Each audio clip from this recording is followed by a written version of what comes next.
Krisdayanti mengaku rutin olahraga wushu untuk meningkatkan imun tubuh. Istri Raul Lemos langsung banjir pujian dari rekan artis. Kehidupan Krisdayanti tak terlepas dari sorotan publik.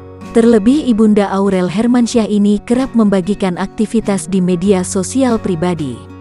Hal itu diketahui dari unggahan Instagram @krisdayantilemos yang dibagikan pada Selasa, tanggal 6 Juli tahun 2021.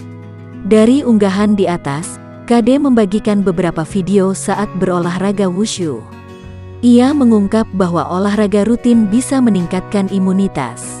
Olahraga yang dilakukan secara rutin lebih ampuh meningkatkan sistem imun tubuh. Sontak aksi kebolehan KD dalam berolahraga wushu tuai pujian dari rekan artis dan kerabatnya.